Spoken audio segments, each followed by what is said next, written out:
Lights, camera, action. One more thing. After a very long day, we're at the beautiful Brixton Brewery, and I love hanging out with Scott Tatey, Megan Miller, of course, timesonline.com. They do great work. They have the podcast that is The Buzz, and they'll be talking all about the Academy Awards over the next couple of weeks. And of course, the big buzz the day after will be with them because it is Sunday on ABC television, 7 o'clock. They walk the red carpet. Then Jimmy Kimmel of Jimmy Kimmel Live.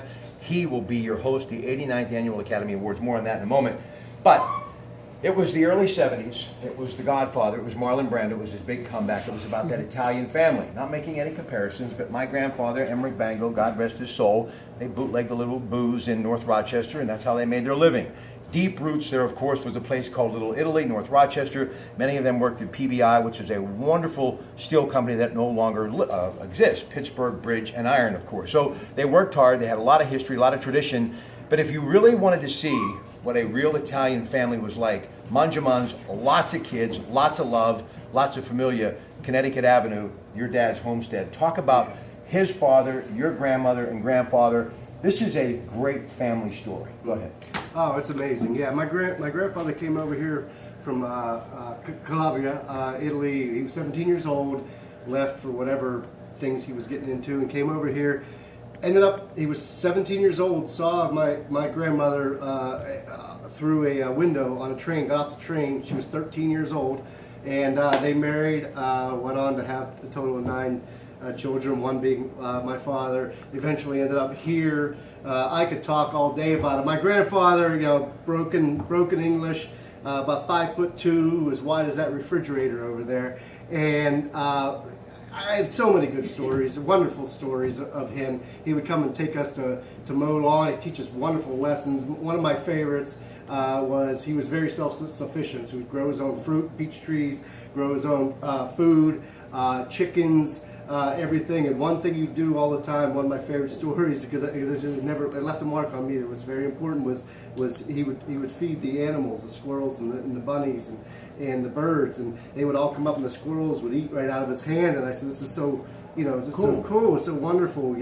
He said, I never go hungry. I have a meal come right up to my hand. And, he said, boom, it was between me and you. I fattened you up. I took care of you. Now it's your turn. And he never would. He treated them with love and respect. And same with all of his everything that he grew, and climbing trees to pull the peaches down. It's just wonderful. We all work together in nature. Listen, and my uncle, Rick Bango, had a lot of businesses, a lot of property right across Brighton Avenue here, so it all works. And, Jimmy K's, of course, we talk about that great place. My cousin Rick Michaels, his son, for many years, 2 decades plus, the Brighton Pit and Pub. It's all in the family. Now listen, vinyl. This is how I started my career playing stuff like this many years ago. Love it, Rolling Stones, and yes, live in Las Vegas, ladies and gentlemen, Mr. Tom Jones. What is it with you and music, man? I love music. Yeah, it's been part of my life forever, and it never ends. There's constantly new music. I hear people say, "Oh, there's nothing new." There is, and I'm still learning. I'm learning things that I didn't know about when I was young. I go to the record stores. I love vinyl and the warmth of the analog sound, and I'm discovering all kind of old things that I missed when I was younger. We listened to rock and roll, Bruce Springsteen, Bob Seger, Led Zeppelin, and now I'm into a lot of R&B, Sly and the Family Stone, Isaac Hayes, Hot Buttered Soul has really changed my life a little bit. Stax music. Just wonderful music that was being made that I remember hearing but never really, and even now I can still go to the past to mine for new music for myself, but there's a lot of great music coming out. All right, you can sit here and relax and enjoy your beer because we're going to go to work now. But I love all forms of music, and I mean all forms, including some of the stuff that Jay-Z has been putting out since the late 90s. I'm a big fan of him and his wife, Beyonce, and Jay-Z is really an amazing talent. He's got something out now on Spike Television, and I've been seeing all of the previews of this, and I've been wanting to talk about it, and I've been looking for the right venue because I wanted somebody who's into entertainment to really, I hope, agree with me on this guy's talent, which I think is, folks, going to be skyrocketing over the next 10 or 20 years. As his children grow, they're expecting twins. They have their daughter, Blue. His wife's career has just been incredible. We saw her on the Grammy Awards. So I think he's going to start jumping outside of being a performer on stage and getting behind the camera. But this Ed Edwards series that is out, in which he, along with Spike Lee and many others, it's all about this young man, Browder. I don't know if you've heard this story or not, but he supposedly stole a book bag, and he ended up in Rikers Island. And he spent a number of years there to where he was tortured, he was beaten, and went through all kinds of hell. He gets out, and eventually, after a number of attempts, he commits suicide. Very deep and dark and twisted. And I know a lot of people sometimes don't want to watch. They don't want to try to even understand what it's all about. But look, I don't care the color of your skin, your religious ethnicity, or where you're from, how many zeros after your name or not. This is something people need to plug into, because this stuff, as I was talking to my son coming home from Quigley today, who's a senior, is still happening today. And hopefully stories like this will prevent it from happening again. I'm a big fan of Spike Television. They too think outside the box. And when you have somebody like Jay-Z step up and put his money where his mouth is, to tell a story that could save someone's life, I love it. He's a great businessman, great entrepreneur. And I'll be honest, when I heard about this, I'm thinking, is Spike TV still a thing? It's been a while since they've had a very major show. So I think it's going to be a win-win situation. With his expertise, the money, the clout, the respect he's got, Spike needs something like this. They're probably going to give him carte blanche to do whatever he wants. So I can see this really working out. Well, rapper Jay-Z Carter said that Khalif Browder is a modern-day prophet. His story of a failure of the judicial process, a young man, and the emphasis young man who lost his life because of a broken system. Please check that out on Spike TV. Now, you know, we always talk about venues around here, and I just kind of like to give some love to people across the border as well in Ohio. And there's some things that are going to be happening in Ohio that I want to get to in a moment, including ZZ Top's going to be there on Saturday. The place is the Hard Rock Casino, which is in Northfield Park, right outside of Columbus.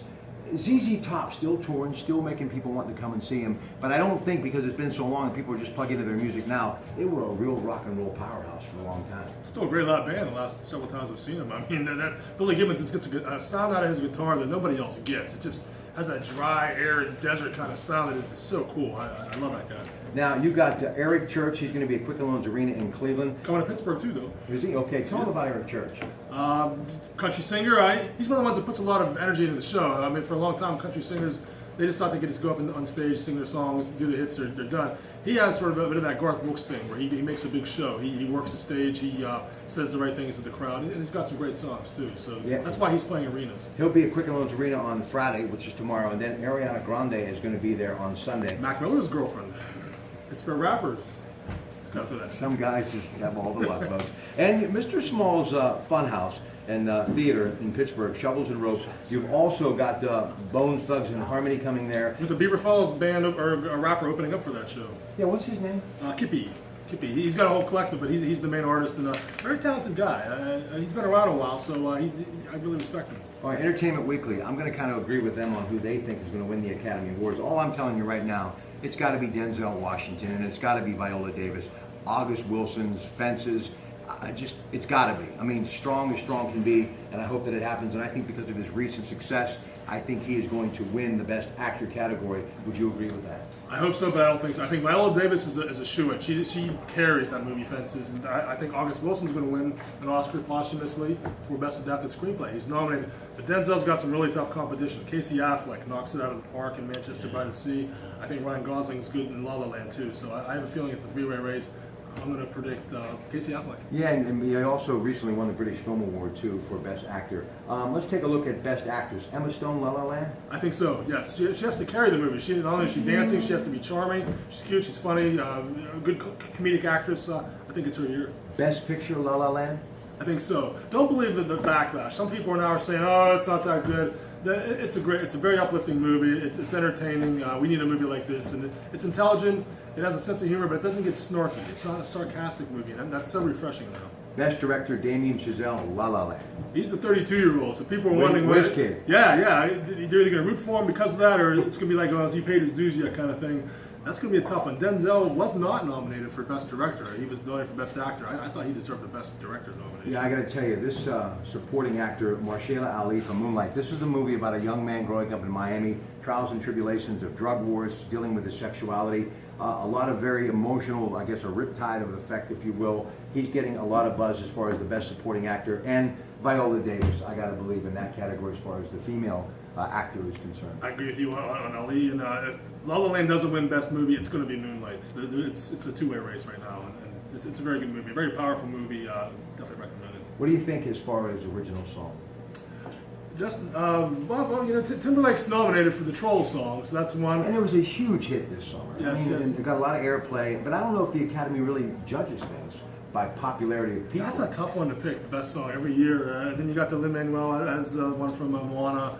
He'll have some support, so I'd be afraid to predict one there. I'll go Timberlake. What the heck? All right.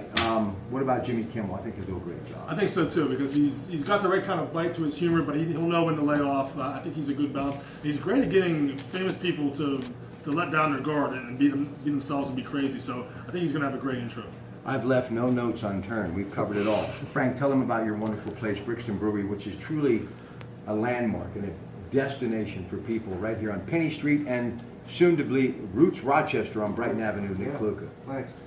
Yeah, I mean, we're basically come down, enjoy yourself. That's one thing. We have music here. We always have good music being piped in. We have good people. Hopefully, good food, which tends to be the norm. So there's no reason not to come down. I mean, I love it. I'm here. If I can't look somebody in the eye, I won't serve it. You know, that's just the way it's got to be like my home. So you're welcome. If anything sounds good, fresh beer we make in house, fresh food, and good times. All right. What's to say no to? Great music. Yeah, great music. Always. And his Nick's father would always answer the phone. Hey, brother, what can I do for you, brother? How you been, man? What's going on? That was Frank, had that big voice. Listen, one more time, The Buzz. Tell them about it. And really, it's going to be a big show on Monday. It is. We're gonna rehash the Oscars. We're gonna tell you who won, why they won. We're gonna talk about fashion. We're gonna talk about the speeches. You know, there's gonna be some controversy. Someone's gonna get up there and maybe like a Meryl Streep, or we may be rooting for, or maybe something that everyone's rolling their eyes about. You don't think the president would be there, maybe handing out an award, do you? I'd be shocked. That'd be reality TV. Ladies and gentlemen, from Brixton Brewery in Rochester, make it a great night. Good night.